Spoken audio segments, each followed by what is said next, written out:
What's going on, guys? Welcome back, and today we are looking at the board game Munchkins.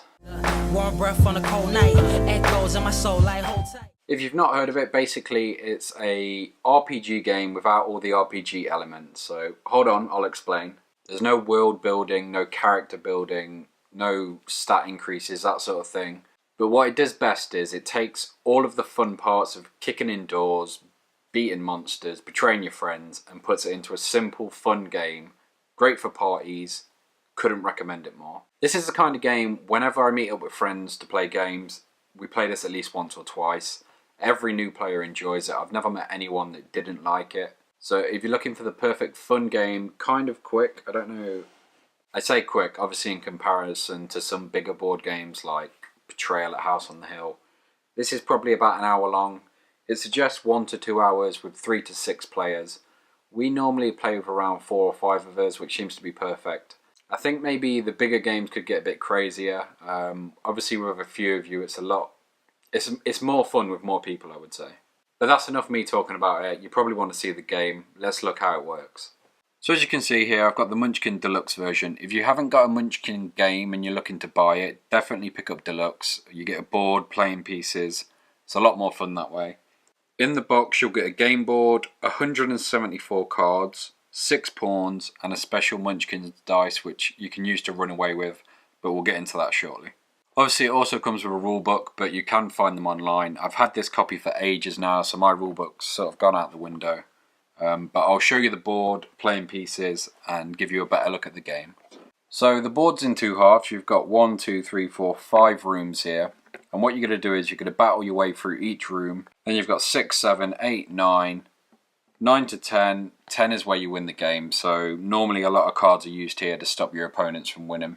But let's open that out and have a look. So it looks something like this. You'll have 6 of these game pieces. Pretty simple. These guys will represent your characters. When you beat a monster, you go up a level.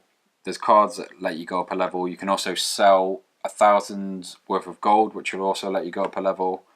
There's cards that take you down levels. If you die, you go down levels. There's a lot of different ways to go up and down. So let's say you're just starting. There's 3 of you. You place your characters at level 1. You put the door cards here. And then you put the treasure cards here. What you're going to do is you're going to deal each player 4 of these cards. 4.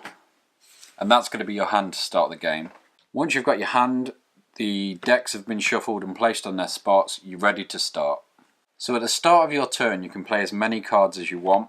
So then you can play any amount of cards from your hand. We don't have any item cards like armor or weapons, which is quite unusual.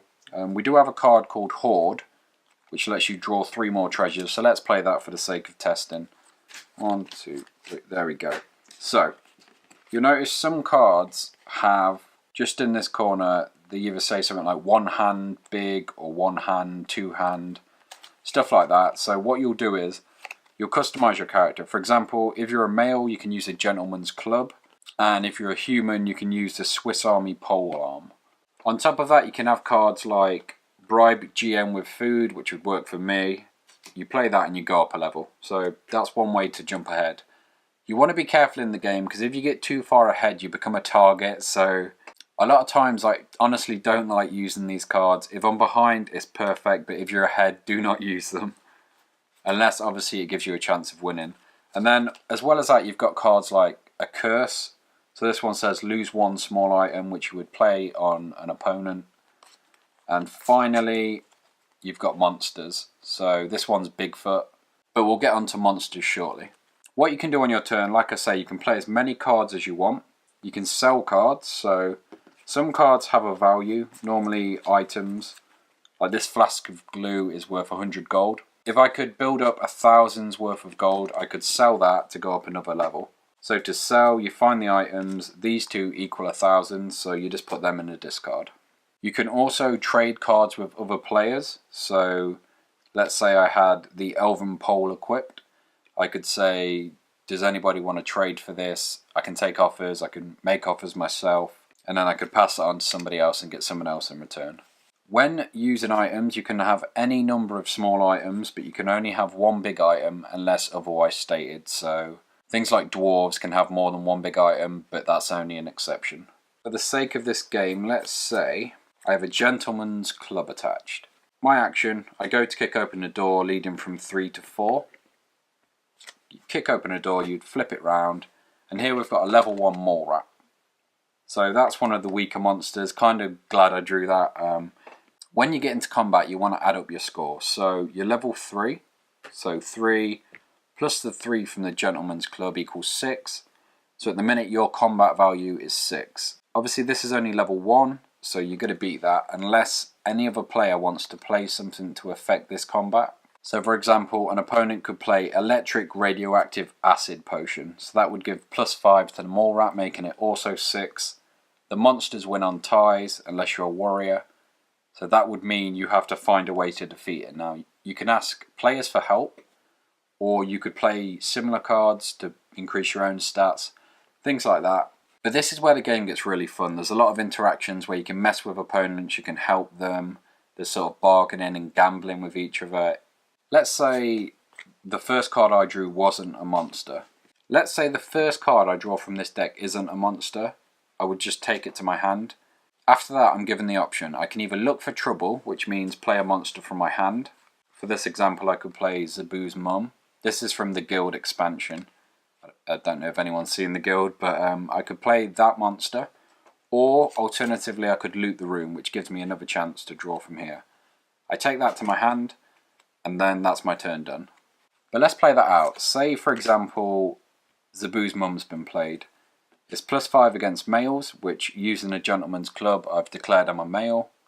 So this is level 20. I'm only level 6, so I have no way to defeat this. Let's say this is the first turn, nobody else on the board has any combat modifiers, so I'm screwed. Your options are run away, which you roll a dice and you need a 5 or 6.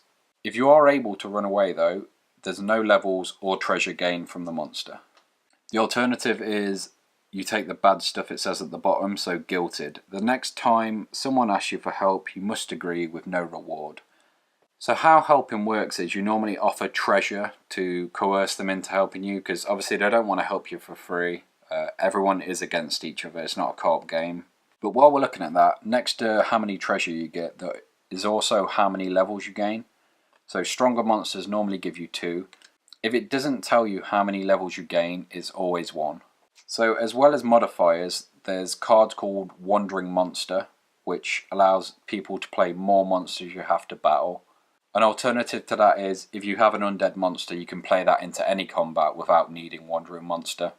So how this works is you have to defeat each monster so they add up and make it more difficult. If you run away, you have to run away from each individual monster.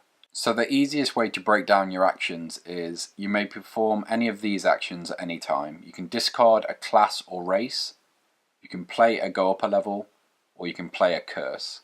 You may perform these actions at any time as long as you are not in combat. You can trade an item with another player, you can change which items you have equipped, you can play a card that you've just received. And there's also a handful of actions you can only perform on your turn. So you can play a new class or race card, you can sell items for levels, or you can play an item. Let's say worst comes to worst, you fail your run away, nobody's willing to help, and you die. The bad stuff says you die. So what happens then is you lose all of your stuff. The only thing you get to keep is your class, race, and level. And unfortunately, any curses that were affecting you when you died. The worst part about dying, I guess it's all pretty bad, but your opponents also get to loot your body. So you lay your hand out beside the card you had in play, and starting with the player with the highest level, everyone else chooses one card. In case of ties in level, roll a die. If your corpse runs out of cards, tough. Once everyone gets one card, discard the rest. So as well as dying and losing everything, you're also helping everyone else out, so dying is such a hindrance in this game. Thankfully that's not you out of the game though. On your next turn, start by drawing 4 face down cards from each deck as you did at the start, and playing any legal cards you want to. Then, thankfully, you're back in the game and you can start as normal. So that's Munchkins. You bust your way through doors, you fight monsters, you stab your buddies in the back. It's so much fun. I cannot recommend this game enough. Anyone looking for something just for parties or game nights, it's absolutely the perfect game. As well as the deluxe edition, you can get expansions. As I said, I've got the Guild, I've got zombies, karate. I've got loads of different ones. So many options. Whatever you're into, I'm sure you can find an expansion for you.